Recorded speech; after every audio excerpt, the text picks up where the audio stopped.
Hello friends, plastics world में आपका स्वागत है। मैं हूं आलोक और आज का टॉपिक है ओआईटी टेस्ट, मतलब कि oxidation induction time test.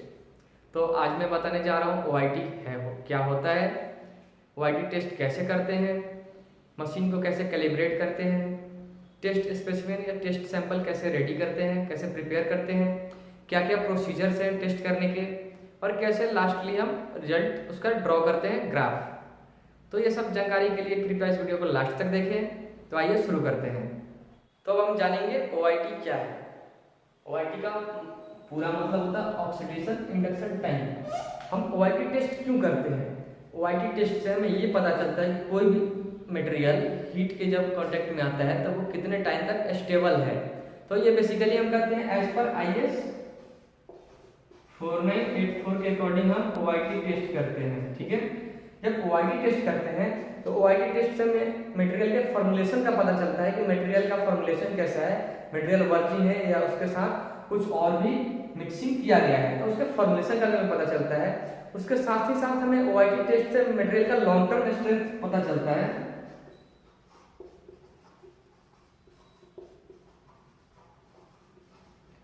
Long term strength का भी पता चलता है।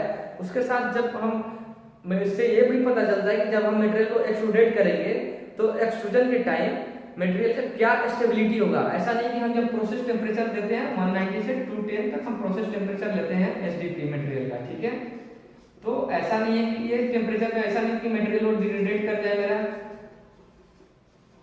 ठीक है, तो हमें उस मटेरियल का हीट स्टेबिलिटी भी पता चलता है। तो इसके साथ ही साथ हमें यह भी पता चलता है कि जब हम पाइप को फ्यूजन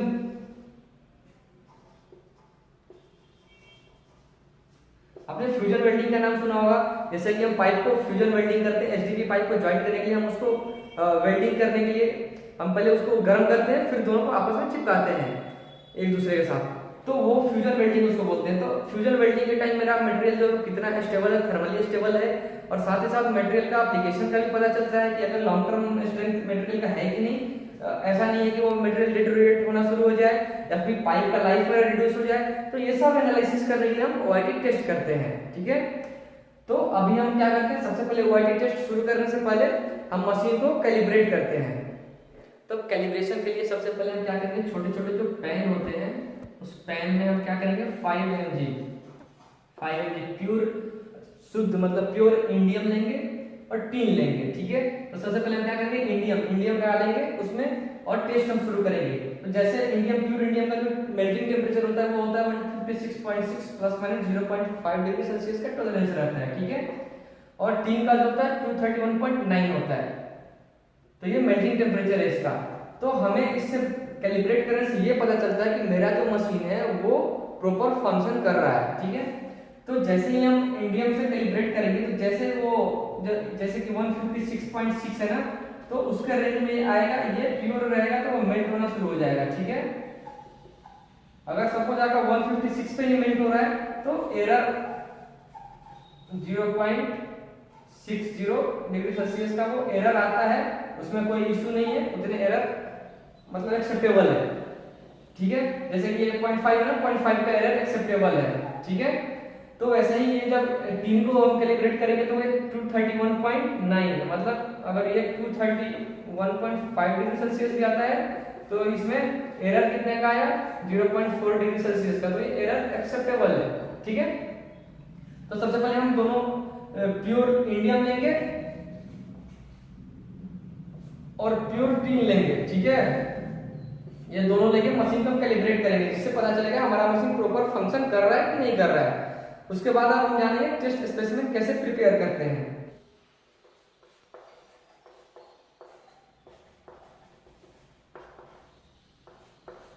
टेस्ट सैंपल जो हम लेते हैं ओआईटी टेस्ट के लिए वो होता है 15 mg।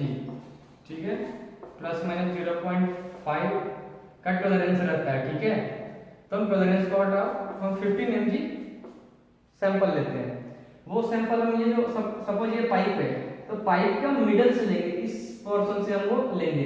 तो इस पोर्शन से कैसे निकलेगा, हमें ना ही वो अपर पोर्शन से लेना है ना ही इनर पोर्शन से लेना है, हमें उसका सेंटर से लेना है। या तो हम उसको ड्रिल से लेंगे, को ड्रिल करके ठीक है, या फिर वो नाइफ के थ्रू कटिंग करके लेंगे, ठीक है। तो जो सैंपल हमें लेना है वो डिस्क के फॉर्म में लेना है। डिस्क मतलब ऐसे राउंड फॉर्म में डिस्क होता है ना, इस फॉर्म में हमें सैंपल लेना है।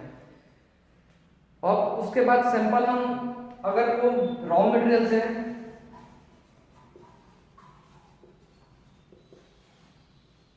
अगर हम रॉ मटेरियल ले रहे हैं ग्रेनुअल, तो ग्रेनुअल ऐसे राउंड रहता है, तो उसमें से भी हम ऐसे डिस्क के फॉर्म में सैंपल कट करेंगे। और ऐसे सैंपल कट करेंगे बीच में वर्ड न रहे, मतलब कोई खाली जगह न रहे सैंपल के बीच में।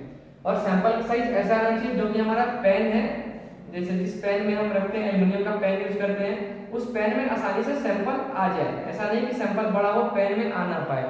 तो हमें ये भी ध्यान रखना है कि जब हम सैंपल प्रिपेयर करें तो पेन जो इसमें कि हम सैंपल रखते हैं उससे छोटे डायमीटर का सैंपल होना चाहिए, ठीक है। तो अभी तक हमने जाना OIT क्या होता है, OIT का टेस्ट स्पेसिमेन कैसे प्रिपेयर करते हैं और OIT क्यों करते हैं। अब हम जानेंगे OIT कैसे करते हैं। तो आइए देखते हैं टेस्ट प्रोसीजर क्या है। तो हम OIT टेस्ट करने के लिए सबसे पहले OIT मशीन को ऑन करेंगे और ऑन करके उसको temperature 200 degree Celsius temperature set कर देंगे, ठीक है। जब 200 डिग्री सेल्सियस टेम्परेचर सेट करने के बाद जब ये मशीन 200 डिग्री टेम्परेचर पे आएगा तब तक के लिए हम सैंपल उसको रखेंगे, प्रिपेयर करेंगे, सैंपल कटिंग कर लेंगे, सैंपल वेट करके। और एल्युमिनियम का 2 पैन लेते हैं, ठीक है।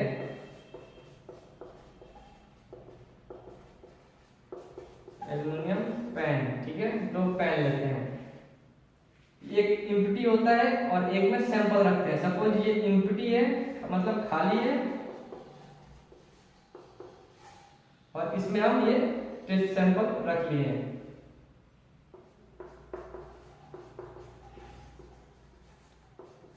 ठीक है।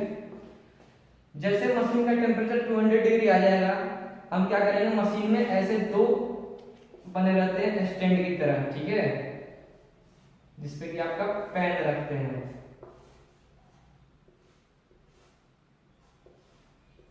एक में ये इम्प्टी रखते हैं फॉर रेफरेंस, ये इम्प्टी वाला ऐसे रख देंगे, ये रेफरेंस के लिए रखते हैं। और दूसरे में टेस्ट सैंपल वाला रख देंगे, ठीक है।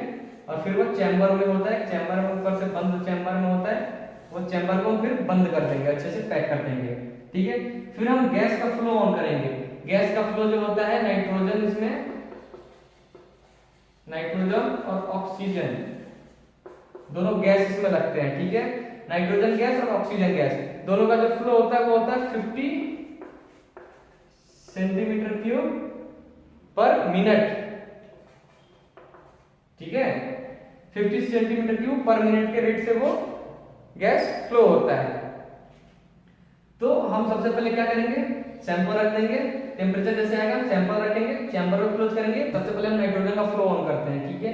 नाइट्रोजन गैस ऑन करेंगे और 50 सेंटीमीटर क्यूब पर मिनट के रेट से गैस फ्लो करेंगे। तो हमारा जो डिस्प्ले होगा, ये मशीन जो होता है वो कंप्यूटर इंटरफेस ऑपरेटेड होता है। तो कंप्यूटर में मेरा जो डिस्प्ले दिखेगा ग्राफ, वो कैसे होगा, ये ऐसे ग्राफ मेरा दिखेगा, ठीक है। इधर हीट फ्लो होगा जो कि जो चेंज होगा हीट फ्लो में डेल्टा H वो दिखाता है, ठीक है। ये टाइम दिखाएगा और इधर टेम्परेचर शो करेगा। टाइम जो इंटरवल होता है वो सपोज ऐसे इंटरवल रहेगा 5, 10,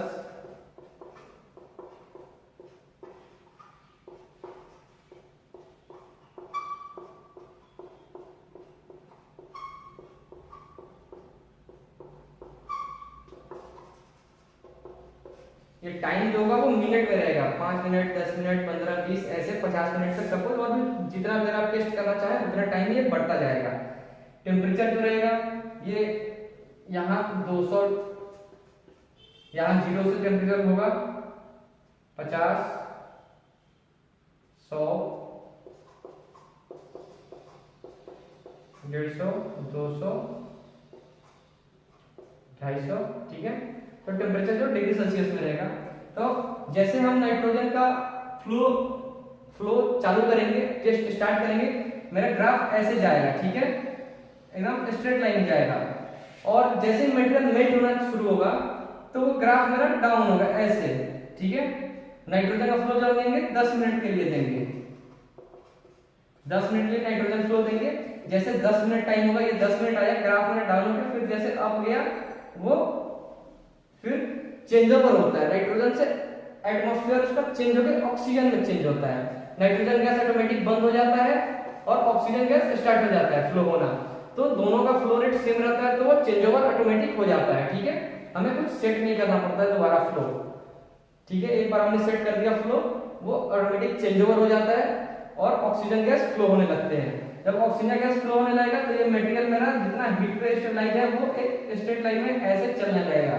ठीक है, 200 डिग्री सेल्सियस टेम्परेचर पे मेरा ये ग्राफ ऐसे आने लगेगा। ठीक है, सपोज ये यहाँ से मेरा ग्राफ आ रहा है, तो हम यहाँ से एक लाइन मार्क करेंगे, तो ये कितने पे आ रहा है, 15 मिनट पे आ रहा है। ठीक है, और यहाँ तक, यहाँ मेरा मशीन मैंने बंद कर दिया, जब इतना टाइम तक आ गया 25 मिनट, मैंने मशीन बंद कर दिया। फिर उसके बाद देखेंगे हम यहाँ सपोज एक लाइन मेजर किए, ये 15 से 45, तो मेरा जो OIT होगा वो कितना हो गया, 30 मिनट्स। इसमें जो ग्राफ में ना दो चेंजेस होते हैं, एक एक्सोथर्मिक, एक एंडोथर्मिक। ठीक है, तो जो देखो पहला जो चेंज होता है वो होता है तुम्हारा फेज चेंज होता है मटेरियल का। जैसे हमने सॉलिड मटेरियल रखा, तो वो जैसे कि मैंने जो बताया था, दो पेन रखते हैं, एक रेफरेंस के लिए रखते हैं और एक में जो सैंपल रखते हैं हम। ठीक है, तो सैंपल जो रखते हैं, सैंपल मेरा मेल्ट होना शुरू हुआ 200 डिग्री, जैसे टेम्परेचर मेरा बढ़ेगा धीरे धीरे, टेम्परेचर मेरा जैसे कि ये 50 के नीचे से शुरू होगा टेम्परेचर, ऐसे ऐसे ऐसे ऐसे जैसे ऐसे ऐसे, और कांस्टेंट वो 200 डिग्री पे बढ़ता जाएगा। ठीक है, टेम्परेचर कांस्टेंट हो जाएगा। तो जैसे मेरा टेम्परेचर, नाइट्रोजन हम इसलिए फ्लो देते हैं 10 मिनट की, मेरा जो टेम्परेचर है वो कांस्टेंट हो जाए, टेम्परेचर 200 डिग्री है वो कांस्टेंट टेम्परेचर हो जाए। फिर कांस्टेंट टेम्परेचर 200 डिग्री का आ गया तो मटेरियल जो है वो मेल्ट होगा तो फेज चेंज होता है मटेरियल का।